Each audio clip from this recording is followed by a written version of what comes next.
Kinakanta pa rin ba ni Ayo ang Good Day sa tour na to? So ayun nga guys, yung matagal na raw graduate ang Good Day.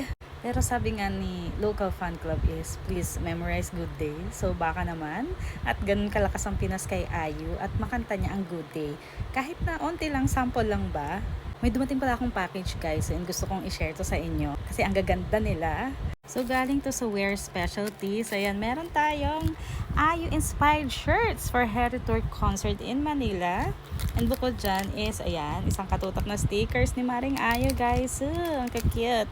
So ito yung kagaya ng suot ni Ayu sa Jakarta. So i-unbox natin guys. May stickers pa, o di ba?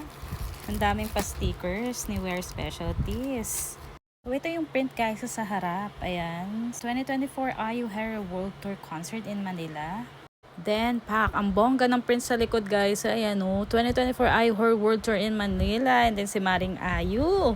Ganda talaga niya guys. Sa price niya, grabe. Sulit na sulit na. Ang ganda ng print quality pati ng shirt. Ito naman yung isang design guys. Sa harap lang yung print niya. Oh, pak, 'di ba? Ganda ni Maring Ayu. Ang ganda ng pagkaka-print talaga guys. Kung ako sa inyo guys, i-memorize nyo na yung Good Day. Dahil pag hindi kinanta ni Ayu, tayo ang kakanta nun. Bumili na rin kayo ng t-shirt kung wala pa kayong OOTD sa concert. Perfect to guys. Click nyo lang yung yellow basket. Fighting!